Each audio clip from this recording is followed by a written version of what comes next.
Hello everyone, आज हम discuss करेंगे remaining portion of the topic Carnot cycle और Carnot reversible ideal heat engine. आज का हमारा टॉपिक रहेगा कार्नोट चक्र या कार्नोट उत्क्रमणीय आदर्श ऊष्मा इंजन का जो रिमेनिंग पार्ट है, बचा हुआ जो भाग है, उसमें हमें प्रूव करना है टोटल एक्सटर्नल वर्क डन, कुल बाह्य कार्य हमें ज्ञात करना है। और ये जो कार्य हैं इसको ज्ञात करने के साथ साथ हम प्रूव करेंगे थर्मल इफिशियंसी, ऊष्मीय दक्षता हम ज्ञात करेंगे। और ये थर्मल इफिशियंसी हमने हीट इंजन में आपको बताई थी। इसका फॉर्मूला स्मॉल ई या सिंबल ईटा दोनों हम प्रयोग कर सकते हैं। और इसका फॉर्मूला था small E equal 1 minus Q2 upon Q1। तो ये हमें प्रूव करना है आज इस कार्नोट साइकिल या Carnot reversible ideal heat engine के लिए। क्लियर है? तो इस टॉपिक को करने से पहले हमने लास्ट जो आपके 2 सेशन हुए हैं उसमें हमने आपको कार्नोट साइकिल का कंस्ट्रक्शन और उसका स्टेटमेंट ये दोनों बताया था। इसके साथ साथ इसके जो हमारे पास प्रोसेस थे, वर्किंग प्रोसेस थे, उनको हमने बताया था। तो हमने कार्नोट चक्र के बारे में आपका जो स्टेटमेंट है, जो कथन है, उसको बताया था। इसके साथ साथ कार्नोट चक्र की संरचना प्रक्रिया वो बताई थी। और कार्नोट चक्र के 4 प्रक्रम हमने बताए थे लास्ट सेशन में। क्लियर है? उनको रिवाइज करके फिर इसको हम करते हैं। तो कार्नोट साइकिल या कार्नोट चक्र एक प्रकार का आदर्श ऊष्मा इंजन ही है जो हम ऊष्मा इंजन के स्थान पर प्रयोग करते हैं। और ये एक रिवर्सिबल प्रोसेस में वर्क करता है। उसे कहेंगे आप उत्क्रमणीय प्रक्रिया। उत्क्रमणीय प्रक्रिया मीन्स आपका अगर एक cycle A B C D और फिर बाद में ए पॉइंट पे आएगा तो ये आपका पूरा एक रिवर्सिबल, मतलब एक के बाद जब हमारा जो पैटर्न है रिपीट होता है। तो मैंने आपको बताया था सपोज दैट ये पूरा साइकिल बनेगा A to B, B to C, C to D और लास्ट में डी टू ए। तो ये एक साइकिल बन जाएगा, एक चक्र बन जाएगा पूरा। और ये रिवर्स हो रहा है, अपनी उस कंडीशन को दोबारा रिपीट कर रहा है। तो इसलिए इसको बोलते हैं हम reversible ideal heat engine. Clear है? तो स्टेटमेंट में आपको कथन में सिर्फ ये बताना है कि कार्नोट ये वैज्ञानिक हैं, इन्होंने एक प्रकार का आदर्श ऊष्मा इंजन बनाया। और ये आदर्श ऊष्मा इंजन एक साइकिल या रिवर्सिबल प्रोसेस में बना हुआ होता है प्रैक्टिकली। क्लियर है? और इसके बाद मैंने आपको कार्नोट साइकिल का कंस्ट्रक्शन में बताया था कि इसके 4 कंपोनेंट होते हैं, इसके 4 मुख्य अवयव होते हैं। पहला है हमारा परफेक्टली बेस कंडक्टिंग सिलेंडर है। और दूसरा था हमारा हॉट बॉडी या जिसको हम सोर्स भी कहते हैं। और थर्ड था हमारा परफेक्टली इंसुलेटिंग स्टैंड। और फोर्थ है हमारा सिंक या कोल्ड बॉडी। क्लियर? तो 4 अवयव थे हमारे पास। एक था हमारे पास पूर्णतः चालन आधारित सिलेंडर। दूसरा था हमारे पास गर्म वस्तु जिसका एक नियत ताप होता है T1। और हमारे पास थर्ड था पूर्णतः उष्मारोधी स्टैंड जिसमें हीट का एक्सचेंज नहीं होगा। और लास्ट में था हमारे पास ठंडी वस्तु जिसको हमने सिंक कहा था और उसका टेम्परेचर T2। तो ये 4 कंपोनेंट हमने लिए थे। और उसके बाद हमने वर्किंग प्रोसेस किया था कार्नोट साइकिल का लास्ट सेशन में। और उसमें हमने आपको 4 स्टेप बताए थे। पहला था हमारे पास आइसोथर्मल एक्सपेंशन, इसको हम कहेंगे समतापी प्रसार। सेकंड था हमारे पास एडियाबैटिक एक्सपेंशन, इसको हम कहेंगे रुद्धोष्म प्रसार। थर्ड था हमारे पास आइसोथर्मल कंप्रेशन, समतापी संपीड़न। और लास्ट था हमारे पास एडियाबैटिक कंप्रेशन, रुद्धोष्म संपीड़न। तो 2 हमारे एक्सपेंड थे और 2 हमारे कंप्रेस। ठीक है? तो ये 4 प्रोसेस हमने किए थे वर्किंग प्रोसेस में कार्नोट साइकिल के लिए। ठीक है। और इन 4 प्रोसेस को करने के लिए हमने एक पीवी डायग्राम बनाया था, प्रेशर वॉल्यूम ग्राफ बनाया था, जिसको हमने इंडिकेटर डायग्राम भी कहा था। क्लियर? निर्देशित जो ग्राफ हैं प्रेशर और वॉल्यूम में, वो हमने बनाया था लास्ट सेशन में, और उसकी हेल्प से, उसकी मदद से हमने अपने 4 प्रोसेस किए थे। क्लियर है? उन प्रोसेस की हेल्प से हमने ये मैथमेटिकल प्रूव करना है, राइट है। तो वो प्रोसेस आपको थ्योरेटिकली अच्छे से याद होना चाहिए, तभी जाके आपका ये क्वेश्चन कंप्लीट हो पाएगा। क्लियर है? उसको एक बार रिपीट कर दें। उसमें हमारे पास पहली कंडीशन में हमने आपको बताया था कि आइसोथर्मल एक्सपेंशन, समतापी प्रसार, एडियाबैटिक एक्सपेंशन, रुद्धोष्म प्रसार, और हमारे जो आइसोथर्मल कंप्रेशन है, एडियाबैटिक कंप्रेशन। क्लियर? इन चारों को करने के लिए हमने आपको 4 बेसिक टर्म बताई थी, आइसोबेरिक, आइसोकोरिक, आइसोथर्मल और एडियाबैटिक। समतापी, समदाबी, समआयतनिक और रुद्धोष्म प्रक्रिया। एक में हमारे पास दाब प्रेशर कांस्टेंट रहता था, वो था हमारा आइसोबेरिक प्रोसेस, है ना। समदाबी, जिसमें दाब आपका कांस्टेंट रहेगा। सेकंड था हमारा आइसोकोरिक, उसमें हमारा वॉल्यूम कांस्टेंट था, और इसको हमने कहा था समआयतनिक। उसके बाद था हमारा आइसोथर्मल, उसमें टेम्परेचर कांस्टेंट था, ठीक है, और ये समतापी। और लास्ट में था एडियाबैटिक, रुद्धोष्म, जिसमें हमारा अमाउंट ऑफ हीट कांस्टेंट था। क्लियर है? तो 4 फंक्शन हमें पता होना चाहिए कि टॉपिक करने के लिए, प्रेशर, वॉल्यूम, टेम्परेचर और आपका अमाउंट ऑफ हीट। तो ये 4 फंक्शन हमने बताए थे आपको लास्ट सेशन में। इनके हेल्प से ये हमारा टॉपिक कंप्लीट होगा। इसके साथ साथ जब हम प्रैक्टिकली बात करेंगे, एक फंक्शन और बनेगा, इंटरनल एनर्जी, आंतरिक ऊर्जा, उसका सिंबल भी हमने बनाया था कैपिटल यू। तो ये 5 फंक्शंस चलेंगे हमारे इस कंप्लीट टॉपिक में। क्लियर है? तो पहला जो फंक्शन था हमारा, पहला जो प्रोसेस था आइसोथर्मल एक्सपेंशन, उसमें हमने एक्सपेंड करना है गैस को, या कोई भी हमारे पास पार्टिकल है, कोई भी हमारे पास वर्किंग सब्सटेंस है, पेट्रोल, डीजल या कोई भी अन्य, ठीक है। तो वो वर्किंग सब्सटेंस एक्सपेंड कब होगा, ये आपको अपने माइंड से थोड़ा कंसेप्ट लेना है। तो सिलेंडर पे जो हमारे पिस्टन है, पिस्टन के ऊपर जो वेट्स हैं उनको हम हटाएंगे, उनको रिमूव करेंगे। क्लियर है? और रिमूव करने के बाद पिस्टन ऊपर की ओर मूव करेगा, पिस्टन ऊपर की ओर चलना शुरू करेगा, और उसके साथ साथ गैस का हमें एक्सपेंड दिखाना है, गैस का प्रसार दिखाना है। तो हम उसको कहां प्लेस करेंगे, किसके ऊपर प्लेस करेंगे, सोर्स या हॉट बॉडी के ऊपर। क्लियर? वो उससे हॉट बॉडी से amount of heat Q1 absorb करेगा और गैस का प्रसार करेगा। क्लियर है? तो जब गैस का प्रसार होगा तो वो एक कांस्टेंट टेम्परेचर T1 तक होगा।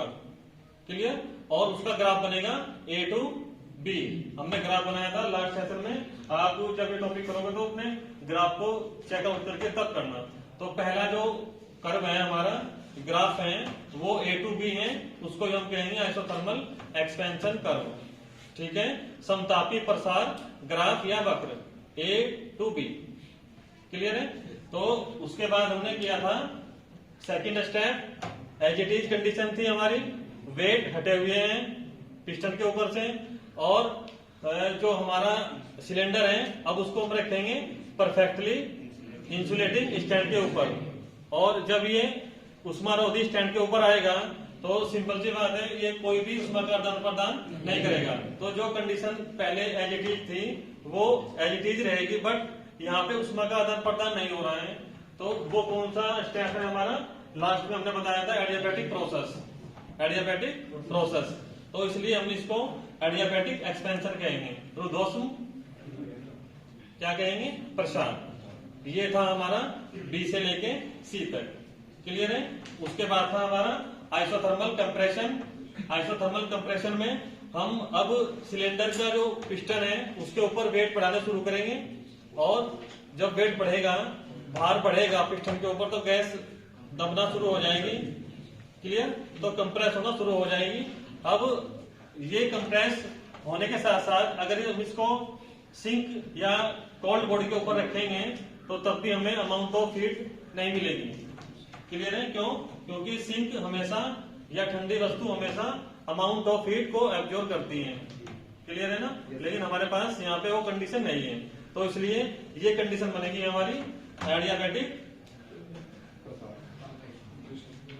कंप्रेशन, है ना, टू दोज संपीड़न, और ये रहेगी सी से लेके डी तक। क्लियर है? अब हमारे पास बचा लास्ट में आपका डी से लेके ए, उसमें हम दोबारा उस कंडीशन को कहा लेंगे, परफेक्टली इंसुलेटिंग स्टैंड के ऊपर लेंगे जहां पे अमाउंट ऑफ हीट का एक्सचेंज नहीं होने का। क्लियर है? और ये बनेगा हमारा एडियाबैटिक लास्ट में कौन सा था, सॉरी आइसोथर्मल कंप्रेशन, ये बनेगा एडियाबैटिक कंप्रेशन। और इसको लेंगे हम ग्राफ डी से लेके ए।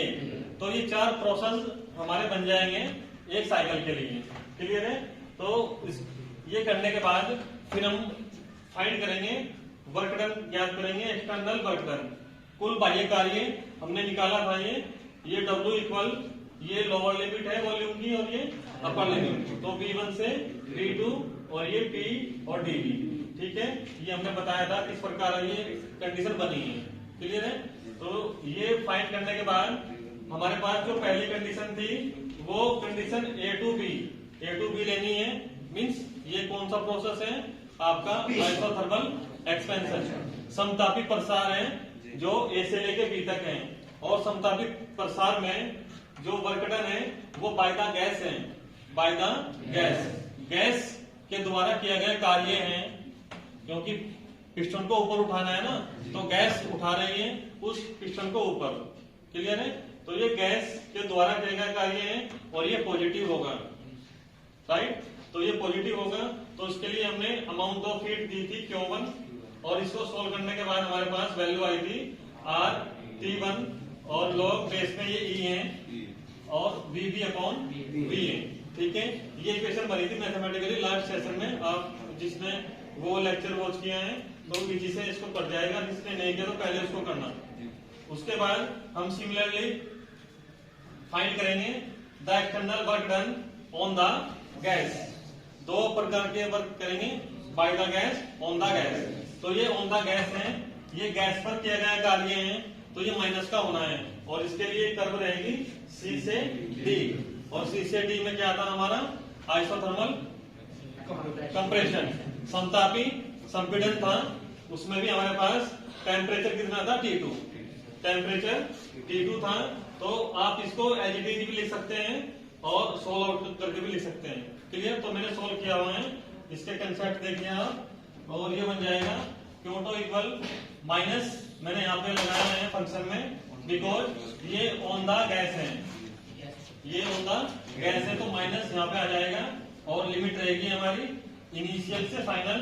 इनिशियल रहेगा यहाँ पे C से लेकर D है ना ग्राफ, तो ये चलेगा VC से VD और P DV as it is, equation number 10। उसके बाद सिंस वी नो दैट, हम जानते हैं ideal gas equation PV equal nRT होता है।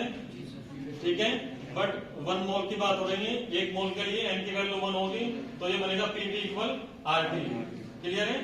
और टेम्परेचर यहाँ पे हमें देखना है कौन सा लेना है, C से लेकर D है, तो Q2 लेना है हमें टेम्परेचर, यहाँ पे T2 लेना है सिंक के लिए, तो ये बन जाएगा PV इक्वल RT2। जब इसको सोल्व करेंगे तो ये बन जाएगा P equal RT2 upon P। Clear है? ये वॉल्यूम में ही चेंज होगा अपर लिमिट और लोअर लिमिट की हेल्प से, और ये कांस्टेंट है कि एज इट इज रहेगा। तो इसको हम पुट करेंगे इक्वेशन नंबर 10 में, P की वैल्यू को पुट करने के बाद मैं इसको सोल्व करूंगा। मैंने कुछ स्टेप छोड़ा हुआ है, 1-2 आप उसको पूरा करना लेंगे, तो ये बनेगा Q2 इक्वल, अब मैंने माइनस भी यहाँ से रिमूव किया हुआ है। एक आपने लॉ पढ़े होंगे, इंटीग्रेशन लॉ, है ना, समाकलन के जो नियम है वो आपने किए होंगे। उसमें अगर हमारे पास कोई फंक्शन माइनस के साथ है, उसकी लिमिट हमें अगर हमने अपोजिट की हुई है तो प्लस बन जाएगा। तो जैसे यहाँ पे लिमिट B से BD है, ये लोअर लिमिट है, ये अपर लिमिट है, तो माइनस बाहर है। तो अगर मैं लिमिट को चेंज कर दूंगा ना, अपोजिट कर दूंगा, BC को ऊपर करूंगा और BD को नीचे, तो ये माइनस यहाँ से रिमूव हो जाएगा, प्लस बन जाएगा, तो ये माइनस हट जाएगा, तो Q2 इक्वल प्लस रहेगा R और T2 ये बाहर आ जाएगा और लिमिट अपोजिट हो जाएगी BD से BC तक, dB upon B, equation number 11। Clear है? उसके बाद इसको उसी प्रकार से सॉल्व करेंगे, तो Q2 इक्वल बनेगा RT2, अब इसका 1/B है या 1/x आप करते हो तो उसका log x होगा, यहाँ पे B है तो B फंक्शन चलेगा, तो log base C और V ये VD और VC। ठीक है, अब इसको हम ओपन करेंगे upper limit minus lower limit से, तो ये बनेगा फंक्शन Q2 इक्वल RT2, ये बनेगा log base C, upper limit है BC और माइनस लोअर लिमिट है BD, तो ये बन जाएगा log base C और BD। क्लियर है? उसके बाद ये जो टर्म है हमारे पास, ये वाली टर्म, इसमें log m minus log n का फॉर्मूला लगाएंगे, तो सपोज दैट ये हमारे पास m है और ये n है, तो ये बन जाएगा m अपॉन n। तो ये function as it is Q2 equal RT2 log base C, और इसको हमने m माना और इसको n माना, तो फॉर्मूला बन जाएगा log BC upon VD। Clear? आप अच्छे मार्क्स के लिए लिख सकते हो फॉर्मूला साइड में, log m माइनस। क्लियर है ना? तो साइड में आप लिख देना क्वेश्चन नंबर 12 के सामने अपना जो फॉर्मूला आपके पास स्टैंडर्ड है। अगर आपने यहाँ पे भी किया है ना इंटीग्रेशन लिमिट जो लॉ है, वो भी आप कर सकते हो, है ना, by using the integration law. Clear है? तो ये दो फंक्शन हमारे इस प्रकार से बने हैं। अब लास्ट में जो कंडीशन बनेगी, इसको हमने Q2 equal RT2 log base C BC upon BD equation number 12 माना। क्लियर है? आप एक फंक्शन को निकाल सकते हो, एक्सटर्नल वर्क डन जो बाह्य कुल कार्य है वो बाय द गैस अगर आपने निकाल लिया, तो ऑन द गैस आपको इसी प्रकार करके लिखना है, इसी प्रकार गैस पर किया गया कुल कार्य, तो बन जाएगा इक्वेशन नंबर 12। क्लियर है? बट अगर लोग क्वेश्चन में ये क्वेश्चन आएगा तो आपको पूरा प्रॉपर स्टेप बाय स्टेप ये सोल्व आउट करना है। क्लियर है? तो इसके बाद जो हमारे पास दो ग्राफ हैं A to B और C to D, ये ग्राफ है हमारे, ये था आइसोथर्मल एक्सपेंशन और ये था आइसोथर्मल कंप्रेशन। ये समतापी प्रसार है और ये समतापी संपीड़न है। ठीक है, इन दोनों के लिए मैंने अमाउंट ऑफ हीट निकाल लिया है, Q1 और Q2। क्लियर? अब मेरे पास दो कंडीशन और बची हैं, एडियाबैटिक एक्सपेंशन और एडियाबैटिक कंप्रेशन, रुद्धोष्म प्रसार और रुद्धोष्म संपीड़न। मैंने आपको बताया है कि जब भी बात एडियाबैटिक की होगी तो रुद्धोष्म की होगी, तो उसमें अमाउंट ऑफ हीट का एक्सचेंज नहीं होना है।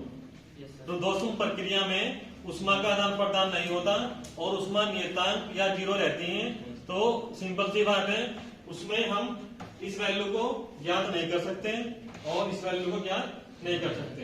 ये क्या रहेंगी? Will be zero. समझ रहे हैं ना? तो उन दोनों कर्व के लिए कर्व कौन कौन सी रहेगी? वो हमारी कर्व रहेगी B से लेके C, B से लेके C और D से लेके A। ये दोनों कर्व हमारी रुद्धोष्म के लिए हैं, एडियाबैटिक के लिए हैं। ये एडियाबैटिक एक्सपेंशन है, तो इसको हम बाय द गैस कहेंगे। ठीक है, जिस प्रकार से आइसोथर्मल के दो है ना कंसेप्ट है, by the gas, on the gas, उसी प्रकार से एडियाबैटिक के भी हैं, B से लेके C, ये भी एडियाबैटिक का केस है एक्सपेंशन में, और D से लेके A, ये भी एडियाबैटिक का है। ये रुद्धोष्म प्रसार है, ये रुद्धोष्म संपीड़न है। क्लियर है ना? तो इसमें हमें पता है वर्क डन नहीं निकलने का। क्यों? क्योंकि अमाउंट ऑफ हीट ही नहीं निकलने की, वो जीरो रहेगी। समझ रहे ना? तो इन दोनों केस के लिए अमाउंट ऑफ हीट की जो वैल्यू है वो कितनी रहेगी? जीरो। क्लियर? तो इन दोनों केस को आपको शो तो करना है अपने एग्जाम में, बट इनकी भी जो वैल्यू है वो क्या दिखानी है आपको? जीरो। तो इन दोनों केस को यहाँ से रिमूव करना है। क्लियर? उसके बाद जब इसमें आगे हम बढ़ेंगे तो उसके बाद फंक्शन ले आया मैंने, hence using equation number 9 dividing by equation number 12। Equation number जो आपकी 9 है, 9 कौन सी है, ये जो हमने की थी लास्ट सेशन में, Q1 इक्वल समथिंग, है ना। और आपकी इक्वेशन नंबर 12 जो मैंने अभी ये फाइंड की है ना, Q2 इक्वल समथिंग। तो अब हमें क्या करना है, डिवाइड करना है इक्वेशन नंबर 9 को करना है इक्वेशन नंबर 12 से। तो Q1 अपॉन Q2 हमें फाइंड करना है, तो उसकी वैल्यू लेंगे R T1 log base E dB upon BA upon R T2 log base E BC upon BD। Clear है। तो इक्वेशन नंबर बन जाएगी हमारी 13। यहाँ तक कोई प्रॉब्लम किसी को? तो इक्वेशन नंबर 13 हमने फाइंड किए हैं with the help of equation 9 और इक्वेशन 12। तो दो समीकरण 9 और 12 का हमने प्रयोग किया और हमने इक्वेशन नंबर 13 को बनाया। क्लियर है। उसके बाद हम कंडीशन लेंगे, पॉइजन्स लॉ अप्लाई करेंगे हम इन दोनों प्रकार के जो हमारे पास प्रोसेस हैं, बी से लेके सी और डी से लेके ए। तो बी से लेके सी और डी से लेके ए जो हमारे पास कर्म है, ये दोनों ही एडियाबैटिक की हैं। ये दोनों रुडोसुम प्रक्रिया जो हमारे पास प्रक्रम है उसकी कर्म है, एक बाय द गैस और एक ऑन द गैस। तो ये जो हमारे पास पॉइजन्स लॉ होता है, तो इसको अप्लाई करने के लिए हमें पहली कंडीशन तो ये देखनी है कि जो हमारा प्रक्रम या प्रक्रिया है वो एडियाबैटिक है, मींस रुडोस में है या नहीं है। क्लियर। तो ये दो फेस तो हमारे आइसोथर्मल के हैं, 9 और 12। क्लियर। और ये दो हमारे किसके हैं, एडियाबैटिक के हैं। तो ध्यान रखना, बेसिकली पॉइजन लॉ तभी अप्लाई करेंगे जब हमारे पास एडियाबैटिक प्रोसेस हो। क्लियर। तो हम इन दोनों प्रोसेस के लिए क्या अप्लाई करेंगे, पॉइजन्स लॉ। ठीक है। तो नाउ यूजिंग पॉइजन्स लॉ। अब देखना, ये हमारे पास कंडीशन है बी से लेके सी पहला स्टेप और डी से लेके ए। तो ध्यान रखना, जैसे मैंने आपको बताया है अभी, जो बाय द गैस है वो प्लस का लेना है और जो ऑन द गैस है वो माइनस का लेना है। क्लियर। तो यहाँ पे जो मैं इक्वेशन बनाऊंगा, पॉइजन्स का जो लॉ है स्टैंडर्ड, वो है टेम्परेचर में और वॉल्यूम में। इसमें है वो टेम्परेचर और वॉल्यूम। तो यहाँ पे जो हमारे पास टेम्परेचर है on the gas, by the gas और बी से लेके सी, बी से लेके सी। तो इसके लिए जो टेम्परेचर है वो T1 है। तो हमारे पास दो फंक्शन है, टेम्परेचर है, ताप है, और वॉल्यूम है, आयतन है। ठीक है। इन दोनों फंक्शन के साथ हमारा पॉइजन लॉ चलता है। एक हमने पढ़ा है बॉयल्स लॉ, ठीक है ना, चांस लॉ। उसमें हमारे पास प्रेशर और टेम्परेचर में रिलेशन आता है। ठीक है, समझ रहे ना, उनकी इक्वेशन पढ़ी होंगी आपने। तो ये जो पॉइजन्स लॉ है, इसमें दो फंक्शन चलेंगे हमारे, एक टेम्परेचर और एक वॉल्यूम। ठीक है, ध्यान रखना, कंफ्यूज मत होना। तो इनका जो फंक्शन है वॉल्यूम का और टेम्परेचर का, वो इस प्रकार लेना है आपको। ये T1 आपका जो टेम्परेचर है इसके लिए रहेगा बाय द गैस और बी से लेके सी, जो हमारी कर्म है एडियाबैटिक। एडियाबैटिक कौन सी है, एक्सपेंशन। ये दोनों प्रसार है, और जब भी प्रसार होगा आप समझ जाना कि ये टेम्परेचर बढ़ रहा है, और वो कौन सा बढ़ेगा, हॉट बॉडी का, तो वो रहेगा T1। तो ये T1 इसका टेम्परेचर है। क्लियर। कहां से कहां तक है ये, इसका वॉल्यूम बी से लेके सी। तो आप लेफ्ट साइड में VB मैंने किया हुआ है और इधर किया है राइट साइड में BC। क्लियर है ना। तो आप अपने स्टेप जो आपने कंडीशन है आपकी आर्टिकल की, उसके अकॉर्डिंग चलना है। तो बी से लेके सी आपको लेफ्ट में दिखाना है B volume of the point B, और ये volume of the point C. बिंदु बी का जो वॉल्यूम है वो लेना है, और बिंदु सी का जो वॉल्यूम है वो लेना है। क्लियर। और उसके बाद जो टेम्परेचर है ये कहां तक कैरी करेगा, सी तक, और सी तक पहुंच जाएंगे हम सिंक बॉडी पे, तो उसका टेम्परेचर T2। क्लियर है। और जो उसमें वॉल्यूम है उसका जो फंक्शन है, उस फंक्शन के ऊपर गामा-1 भी आपको अप्लाई करना है। तो ये स्टैंडर्ड लॉ है पॉइजन लॉ। जैसे हमारे पास आइडियल गैस इक्वेशन है, यहाँ पे ये PV इक्वल nRT है, बट हम इसको सोल्व करने के लिए n की वैल्यू 1 लेते हैं आदर्श। उसी प्रकार से यहाँ पे हमारे पास ये कांस्टेंट वैल्यू है गामा-1, और इधर भी गामा-1 1। ये बाद में सोल्व आउट हो जाएंगी, लेकिन आपका जो स्टैंडर्ड फॉर्मूला है, जो लॉ है पॉइजन लॉ, वो टेम्परेचर में है और वॉल्यूम में है, वो ताप में है और आयतन में है। क्लियर? और ये ताप और आयतन आपको लेने हैं। पहला आपका पॉइंट बी से लेके सी तक है, तो समझ जाना आप बी पे रहेगा हमारा एक्सटेंशन, तो ये T1 और VB की पावर गामा माइनस 1 इक्वल ये T2 तक पहुंचेगा। पॉइंट सी पे जब हम पहुंचेंगे तो ये सिंक में कन्वर्ट हो जाएगा, T2 इंटू VC की पावर गामा माइनस 1। क्लियर है? इक्वेशन नंबर ये हमने बना ली 14, राइट। उसी प्रकार हम अब चलेंगे the work done on the gas. अब गैस पे हम चलेंगे, ऑन द गैस पे हो रहा है तो माइनस का लेना है। क्लियर? तो हमारा जो कर्व है वो डी से लेके ए है, लास्ट में डी से लेके ए है, बट यहाँ पे हमें माइनस को अगर दिखाना है तो हम इसको पढ़ेंगे ए से लेके डी, ए से लेके डी। तो जो फंक्शन है पॉइंट ए का वो पहले आएगा और डी का बाद में आएगा। क्यों? क्योंकि ये ऑन द गैस है, ये माइनस है, तो कंफ्यूज मत होना। आप इस इक्वेशन को जब बनाओगे तो ये T1 और VD आएगा पहले, ठीक है, बट इसके अकॉर्डिंग आपका जो ये प्रोसेस है ना, इसमें ये माइनस आना है, तो ये ए से लेके डी चलेगा। समझ लेना, इसका एक स्टेप छोड़ा हुआ है, पूरा कर लेना।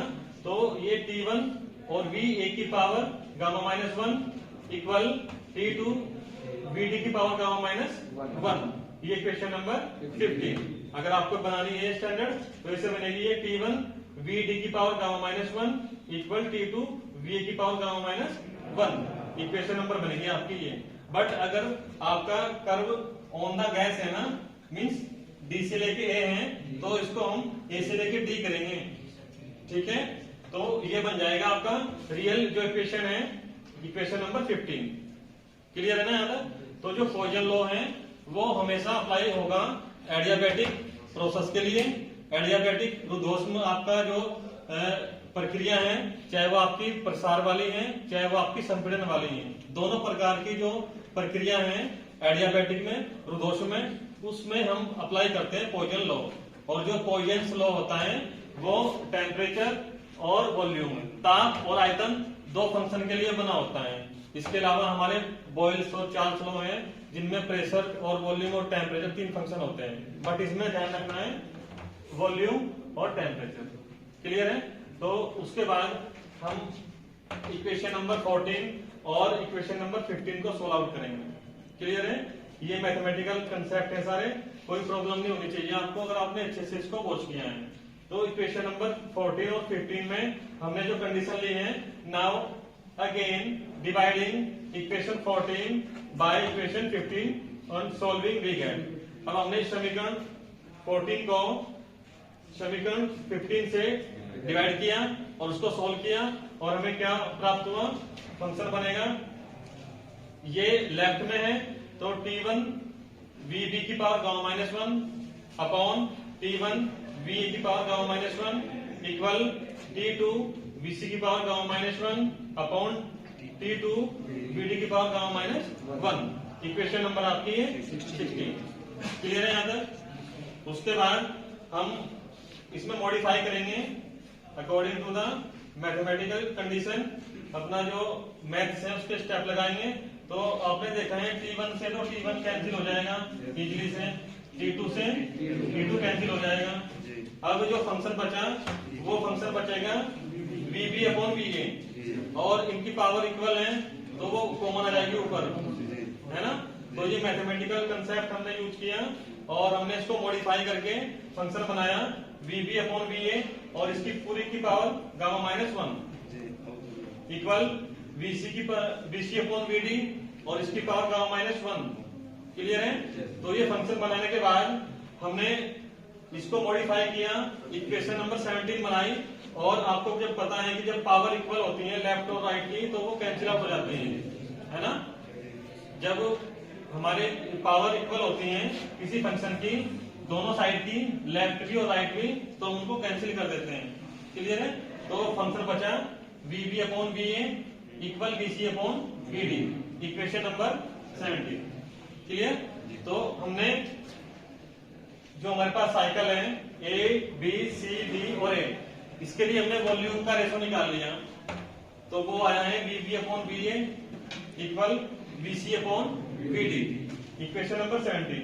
अब लास्ट में आपका जो कंसेप्ट है वो चलेगा, आपका इक्वेशन नंबर जो 13 है, हमें फाइंड करना है Q1 अपॉन Q2, हमें ये तो प्रूफ करना है ना।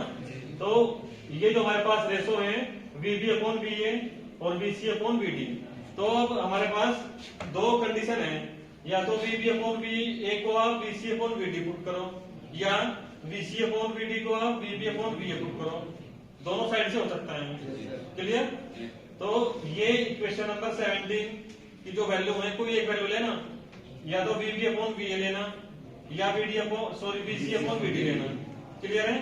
तो जब इसे पुट करोगे ना तो ये सारा फंक्शन कैंसिल हो जाएगा, 16 पुट कर देंगे इसको। क्लियर है? तो सपोज दैट मैं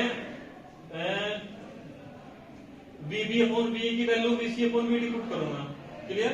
तो फंक्शन बनेगा नाउ यूजिंग इक्वेशन 13, ये वाली इक्वेशन, और इक्वेशन नंबर 17 ये वाली इक्वेशन, इन दोनों का प्रयोग करा हमने। क्लियर है? तो फंक्शन बनेगा Q1 upon Q2 equal R as it is है T1 log बेस E, तो VB अपॉन VA की जगह मैंने पुट किया VC अपॉन VD, तो ये बन जाएगा VC अपॉन VD अपॉन में आएगा R T2 log base E और VC अपॉन VD। क्लियर है? आप कोई एक फंक्शन ले लो, या तो आप VC अपॉन VD के बराबर VB अपॉन VA पुट करो, या VB अपॉन VA के बराबर VC अपॉन VD पुट करो, दोनों प्रकार से सोल्व हो जाएगा। क्लियर है? बस अब इसको सोल्व करेंगे, लास्ट में जो फंक्शन है ये बचेगा हमारा, कैंसिल हो जाएगा R से, R कैंसिल, और इस फंक्शन से ये कैंसिल। क्लियर है? तो ये बनेगा Q1 upon Q2 equal T1 upon T2। Clear है? तो इससे वेरीफाई हो गया हमारा जो कंसेप्ट हमने इस चैप्टर के स्टार्टिंग में किया था, कि जो हॉट बॉडी का अमाउंट ऑफ हीट है, गर्म वस्तु का जो उष्मा की मात्रा है, उसका टेम्परेचर T1 लेते हैं। क्यों लेते हैं? इसलिए लेते हैं। ठीक है? तो ये इसके इक्वल है। और जो कोल्ड बॉडी का अमाउंट ऑफ हीट है Q2, ठंडी वस्तु का जो उष्मा की मात्रा है, उसका टेम्परेचर T2 लेते हैं, वो क्यों लेते हैं। क्लियर? तो ये वेरिफिकेशन हमने कर दिया इस इक्वेशन 19 तक। क्लियर है?